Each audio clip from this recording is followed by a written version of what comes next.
আসসালামু আলাইকুম। সবাইকে আমন্ত্রণ জানাচ্ছি আমাদের নিয়মিত আয়োজন নারী উদ্যোক্তার সাফল্য অনুষ্ঠানে এবং সাথে আছে আমি হাসিনা আনসার নাহার। প্রিয় দর্শক, প্রতি পর্বেই আমাদের স্টুডিওতে একজন নারী উদ্যোক্তা আমন্ত্রিত থাকেন। আজকে আমাদের স্টুডিওতে আমন্ত্রিত আছেন রুমাইয়া আক্তার রুমি। পুরো অনুষ্ঠান জুড়ে রুমি আপা আমাদের সাথে থাকবেন। তার জানা অজানা সকল তথ্য আমরা জানবো এবং তিনি কিভাবে একজন সফল নারী উদ্যোক্তা হয়ে উঠলেন সেই গল্পটাও আমরা রুমি আপুর কাছ থেকে শুনবো। চলুন দর্শক, আমরা চলে যাই রুমি আপুর কাছে। কেমন আছেন আপু? আসসালামু আলাইকুম আপু। জি আলহামদুলিল্লাহ ভালো আছি, আপনি কেমন আছেন? ওয়ালাইকুম আসসালাম। আমি খুবই ভালো আছি, কারণ রুমি আপা আমাদের সাথে আছে। দর্শক, কেন আমি ভালো আছি সেটা আপনাদের সাথে আমি শেয়ার করব, তবে অনুষ্ঠানের মাঝখানে। তবে এখন আমি চলে যাচ্ছি রুমি আপার কাছে।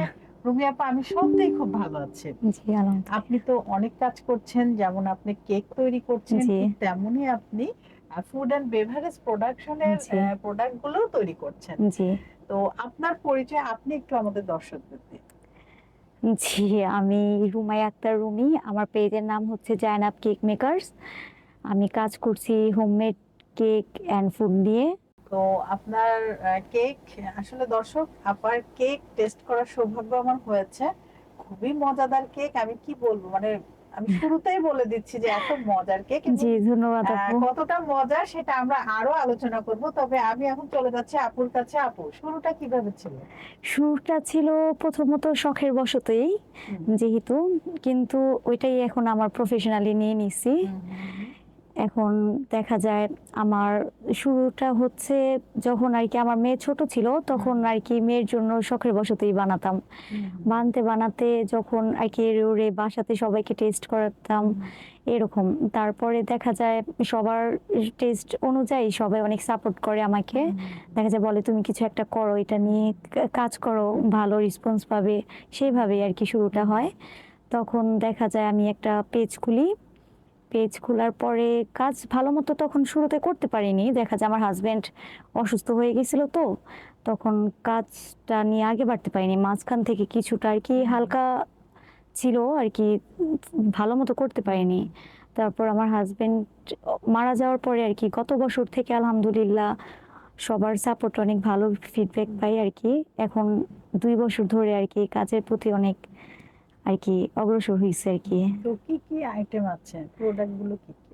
আর কি মেন ডিশটাই হচ্ছে আর কি আমার কেকটাই হচ্ছে মেন ডিশ। তার বার্থডে মধ্যে কেক। হ্যাঁ হ্যাঁ বার্থডে কেক।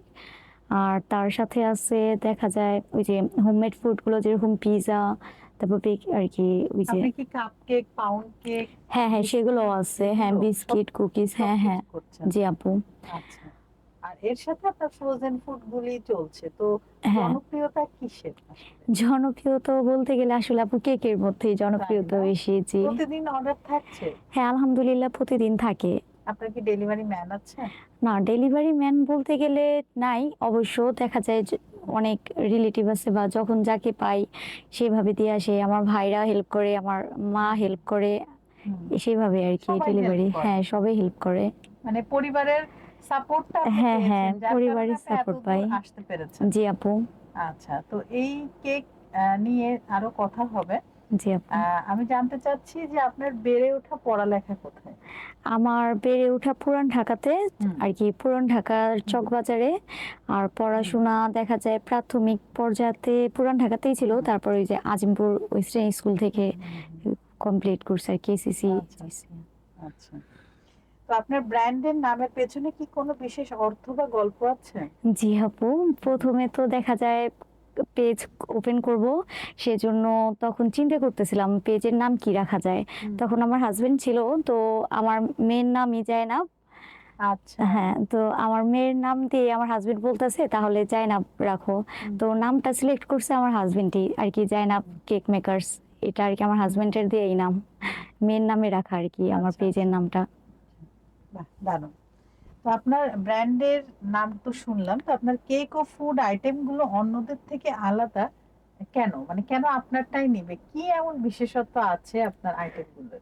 জি আপু, আমি সবসময় কাজ করি আর কি ভালো মানের প্রোডাক্টগুলো দিয়ে কাজ হুম, করার চেষ্টা করি, যেন হুম, কাস্টমারদের টেস্ট হুম, ভালো লাগে বা হুম, কাস্টমাররা আর কি খুশি হয় ডিজাইন বা ফ্লেভার এগুলোর উপর, তাদেরকে সন্তুষ্ট রাখার চেষ্টা করি। তারা সন্তুষ্ট না থাকলে তো অর্ডারও তারা দিবে হ্যাঁ না। হ্যাঁ একবার একটা পেজের যদি ব্যাড রিভিউ হ্যাঁ, পেয়ে না যায় আলহামদুলিল্লাহ আপু, তাহলে কিন্তু সবসময় আমার পেজের হবে না, রিভিউ এটা অনেক আমি ভালো। জানি, কারণ আমি তার কেক টেস্ট করেছি। আর রুমি আপার কেক অসাধারণ স্বাদ। আমরা অনেক কেকই খাই, কিন্তু উনি মানে ওনার নিট অ্যান্ড ক্লিন ডেকোরেশন এবং হাইজিনটা উনি প্রপার ওয়েতে মেনটেন করে।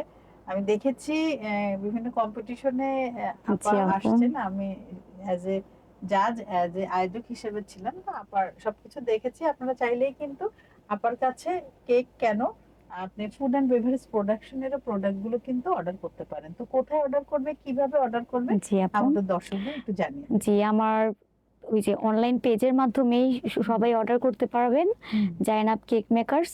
সেখানে আমার কন্ট্যাক্ট নাম্বারও দেওয়া আছে, পেজের নামও দেওয়া আছে, সেখানে কন্ট্যাক্ট করলেই হবে।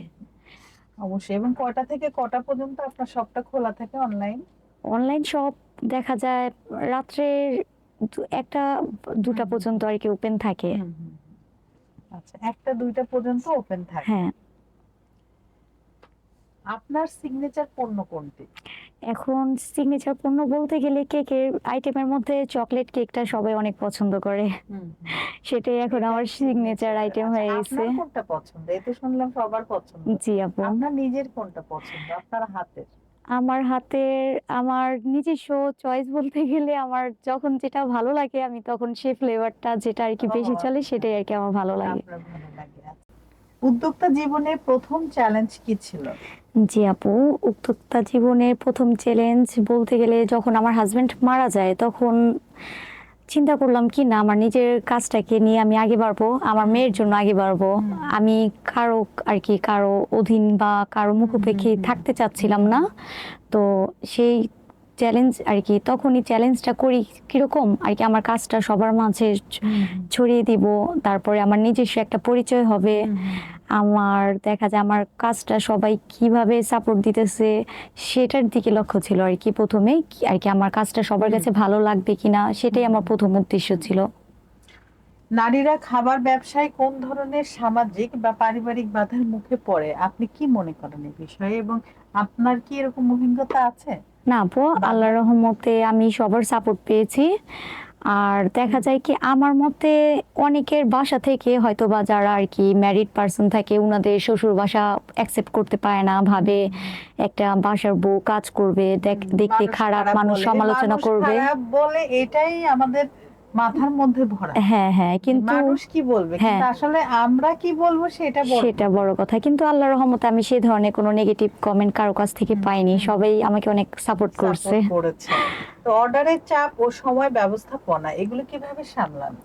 জি আপু, আমি সময় মতো গ্রাহকদের কাছে আমার প্রোডাক্টগুলো দেওয়ার চেষ্টা করি। হয়তো মাঝে সাঝে একটু টাইমটা মেনটেন করতে প্রবলেম হয়, কিন্তু সময়ের সাথে আমি আর কি অ্যাডজাস্ট করে ফেলতে পারি। একটু প্রবলেম হয় তারপরও আর কি অ্যাডজাস্ট করতে হয়। উপকরণ নির্বাচন, হাইজিন, ফ্রেশ ফুড, এই মান নিয়ন্ত্রণ আপনি কিভাবে নিশ্চিত করেন?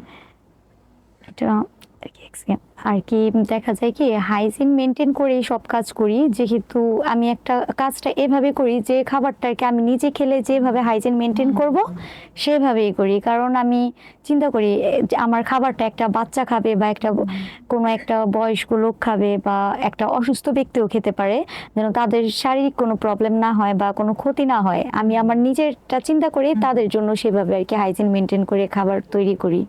তো নতুন রেসিপি যখন তৈরি করেন তখন আপনার প্রতিক্রিয়াটা কেমন? তখন খুব টেনশনে থাকি আসলে। দেখা যায় আমি জিনিসটা তৈরি করছি আর কি, তখন সবার কাছে কিরকম লাগবে, তখন সবাইকে টেস্ট করাই, সবার ফিডব্যাক, হ্যাঁ সবাইকে আগে টেস্ট করাই, বলে সেটার অনুযায়ী কাজ করি। এবং পরবর্তীতে কি ফিডব্যাক ভালো পান? হ্যাঁ আলহামদুলিল্লাহ, ফিডব্যাক ভালো আসে। মানে আপনার হচ্ছে প্রথম গ্রাহক হচ্ছে বা প্রথম পরীক্ষক হচ্ছে আপনার ফ্যামিলি। তারা টেস্ট করে, আসলে সব বাড়িতেই কিন্তু তাই হচ্ছে, আমাদেরও তাই হয়। প্রথমে তৈরি করে আমি আমার পরিবারকে আগে টেস্ট করাই, এবং তারা যখন রায় দেয় যে না এটা চলবে, এটা ঠিক আছে, বা যদি কোনো সমস্যা থাকে সেটাও বলে, তবে বেশিরভাগ বলে যে না ঠিক আছে চলবে, তার মানে কি এটা আমরা বাজারে ছাড়তে পারবো। জি, আসলে ওই যে বলে না হোমমেড কেন এত দাম, আসলে তো এখানে মায়ের হাতের ছোঁয়া থাকে। ছোঁয়া কারণ থাকে, হ্যাঁ। আপনি যেটা হোমমেড খাবার সেল করছেন সেটা হ্যাঁ, কিন্তু আপনার বাচ্চারাও খাচ্ছে, আপনার খাচ্ছে, হ্যাঁ, ফ্যামিলিও খাচ্ছে। ফ্যামিলিও খাচ্ছে। তো আমরা সেইভাবেই কিন্তু প্রপার হাইজিন মেনটেন হ্যাঁ, করে আমরা কখনোই হচ্ছে মানের সাথে কম্প্রোমাইজ করি করি না, না। দামের সাথে কম্প্রোমাইজ করি জি না। আপু। সো আমাদের রেটটা একটু হাই হতেই পারে, কারণ হ্যাঁ, আমরা গুণগত মানটা ঠিক রাখি। এটা জি। না যে আপনি দাম কম রাখছেন আর হচ্ছে সেল বেশি করছেন, আপনার কিন্তু লাভও হচ্ছে না, হচ্ছে না, আবার হ্যাঁ, মানও কমে গেল। কমে গেল। এটা আসলে ব্যবসার ইয়ে না। জি আপু। আপনার যে গ্রাহক আছে জি। যারা হাইজেনিক ফুড হ্যাঁ, এবং যারা হচ্ছে স্বাস্থ্যসম্মত খাবার খেতে অভ্যস্ত, হ্যাঁ, তারা এনি হাউ আপনি যে দামই রাখেন হ্যাঁ, সেটা দিয়ে রিজনেবল দাম, নেয়। সেটা কিন্তু সে পিক করবে। হ্যাঁ, সেইভাবেই টেনশনের নেয়। কিছু নেই যে এটা হ্যাঁ, প্রোডাক্টের দাম বেশি, মান ভালো, হয়তোবা সেল হবে না। এটা একটা ভুল ধারণা। ভুল ধারণা, হ্যাঁ। আপনার 500 জন না নিল, আপনার 100 জন 100 জন নিল, সেল আপনার সেল হয়, তো হ্যাঁ, এটা নিয়ে অরিডের কিছু নেই। হ্যাঁ। এবং আমি আরেকটা প্রশ্নে চলে যাচ্ছি যে কেক ডেকোরেশন ও ফুড প্রেজেন্টেশনে কোন ট্রেন্ড গুলি আপনি অনুসরণ করেন? ট্রেন্ড গুলো, এই যে নতুন যে ডিজাইন গুলো বের হয় কেকের মধ্যে, সেগুলো নিয়ে কাজ করতে ভালো লাগে। আবার আমি চাইও যেন কোনো কাস্টমার আমাকে নতুন কাজ করার সুযোগ দেয়, সেগুলো ভালো লাগে আর কি। নতুন অভিজ্ঞতা অর্জন করতে ভালো লাগে। এবং মনের মাধুরী মিশিয়ে কিন্তু আমরা হ্যাঁ, decoration গুলো সেগুলো করি। ভালো এই লাগে, যে একটা সৃষ্টি, এই যে সৃষ্টিটা করলাম তখনই কিন্তু আনন্দ। আনন্দ এই জন্য লাগে। দেখবেন কেক কিন্তু একটা নেশা, আমি হ্যাঁ, যেটা মনে করি হ্যাঁ। বেকিং ই একটা নেশা। নেশা। কারণ আমি এই- এরকমও যাই আপু, আর কি রাত পুরোটা জেগে আমি কাজ আপনি করি। জানেন না যে আপনার ঘুম কই, কোথায়, হ্যাঁ, খাবার কোথায়, এগুলো হ্যাঁ, মেনটেন এগুলো করতে কোনো পারি না। maintain- এই বেকার যারা হয় তাদের এই হ্যাঁ একটা আপু। ইয়ে, তারা ওইটার সাথে একদম মিশে যায়, মানে জি, রক্তের মধ্যে আমাদের বেকিং ঢুকে যায়। ঢুকে যায়। তো যাই হোক, আপনার প্রথম কাস্টমারের অভিজ্ঞতা কি? আমার প্রথম কাস্টমার ছিল আমার এক ননদ, ফুফু শাশুড়ির মেয়ে। তো আচ্ছা। ফার্স্ট ও আমাকে অর্ডার করে। তো আমি প্রথমে ভয় পাচ্ছিলাম, পরে ও আমাকে বলে কি, না তোমার টেস্ট তো ভালো হয়, তুমি কাজ করো, বাসাতে যেহেতু কাটবো তুমি করো। তো ডিজাইন ফার্স্ট ওই সিলেক্ট করে দেয়, তো আমি সাহস করে বানাই। তো দেওয়ার পরে ওই অনেক খুশি হয়, তো সেটার থেকে ভালো রিভিউ পাই। তো বাহ। তখন থেকে একটু সাহস আসে। তারপরে আমার ফুপুরা নেয় আর কি, রিলেটিভদের মধ্যে, তো ওনাদের কাছ থেকেও ভালো ফিডব্যাক পাই, টেস্ট আবার ডিজাইন ওই যে সবকিছুতে। বললাম না, ভালো খাবারের কদর বেশি, জি সে আপু। দাম যাই হোক মান ভালো হতে জি হবে। আপু। তো আপা, আমরা কিন্তু কথা বলতে বলতে অনুষ্ঠানের একদম জি। শেষ দিকে চলে এসেছি। আপনার আসলে এই সমস্ত আপনি যে করছেন food and beverage production G. And bakery and pastry production, হ্যাঁ। এটা নিয়ে নিশ্চয়ই আপনার একটা প্ল্যান আছে, জি আপনার একটা আপু। লক্ষ্য আছে। তো হ্যাঁ। সেই লক্ষ্যটা কি? লক্ষ্য বলতে আর কি, আমি চাই আমার কাজটাকে আরো আগে বাড়াতে, বা আমি একটা কোনো আমার একটা নিজস্ব একটা শপ দিতে, সেটাই আমার লক্ষ্য। মানে অফলাইনে একটা হ্যাঁ, হ্যাঁ, শপ দিতে অফলাইনে চাচ্ছেন। একটা শপ তো দিতে দর্শক, চাচ্ছি। আপু অফলাইনে শপ দিলে অবশ্যই আমরা যাব, কারণ আসলেই আপুর হাতের আমি এখনো খাবার খাওয়ার সৌভাগ্য আমার হয়নি, শুধু কেক পর্যন্ত আছি। নেক্সটে আমি হ্যাঁ, ইনশাল্লাহ, খাবারটাও অবশ্যই। টেস্ট করব। তবে কেকটা অসাধারণ ছিল, আমি আবারও বলছি, যে আপুর কেকটা নিবেন সে বারে বারে নিতেই চাইবেন, মানে এমন একটা মজাদার জি ইয়ামি আপু, একটা কেক ছিল। বেশিরভাগ আমার রিপিট কাস্টমারই থাকে। হ্যাঁ, রিপিট কাস্টমার, এবং আমি চাইবো আবারও নেক্সটে আমরা এই কেকের স্বাদ নিই। জি আপু। তো আপু, আপনি খুব বেশি ভালো থাকবেন এবং আমাদের সাথে থাকবেন। আবারও নতুন কোনো আয়োজনে আপনাকে আমরা আবারও আনবো। জি আপু, ধন্যবাদ। ভালো থাকবেন। আসসালামু আলাইকুম। ওয়ালাইকুম আসসালাম। ধন্যবাদ সবাইকে আমাকে এই প্ল্যাটফর্মে আসার সুযোগ করে দেওয়ার জন্য। আর সবচেয়ে বড় ধন্যবাদ দিব আমাদের কেরানীগঞ্জের আর কি আফরিন নাহিদ আপুকে, ওনার মাধ্যমে আমার এই প্রোগ্রামে আসা। তো আপুকে অনেক অনেক ধন্যবাদ, আপুর সাপোর্টে এতটা আগে আসতে পারছি। আফরিন আপু যদি আমাদের এই অনুষ্ঠানটা দেখে থাকেন, আপনাকে কিন্তু অসংখ্য ধন্যবাদ দিয়েছে, এবং আমার দিক থেকে আমি অবশ্যই ধন্যবাদ দিব, কারণ আপনি কেরানীগঞ্জের প্রতিনিধি হয়ে অনেক অনেক নারী উদ্যোক্তাদেরকে এগিয়ে নিয়ে যাচ্ছেন। এই যে সফলতা তারা পাচ্ছে, এটার আসলে ভাগীদার আপনিও। সো আপনিও আবারও আমাদের প্ল্যাটফর্মে আসবেন, ইনশাল্লাহ দেখা হবে। তো আপা, থ্যাংক ইউ সো মাচ। জি, আসসালামু আলাইকুম। ওয়ালাইকুম আসসালাম। সবাই ভালো দর্শক, থাকবেন। হ্যাঁ, আমরা সবাই ভালো থাকি, আপনিও ভালো থাকবেন। দর্শক, আপনারা যারা এতক্ষণ আমাদের সাথে ছিলেন, আপনাদের সবাইকে অসংখ্য ধন্যবাদ। আবারও নতুন কোনো অতিথিকে নিয়ে আপনাদের সবার মাঝে আমি হাসিনা আনসার নাহার উপস্থিত হব। ততক্ষণ পর্যন্ত আপনারা সবাই ভালো থাকুন, সুস্থ থাকুন এবং আমাদের সাথে থাকুন। আল্লাহ হাফেজ।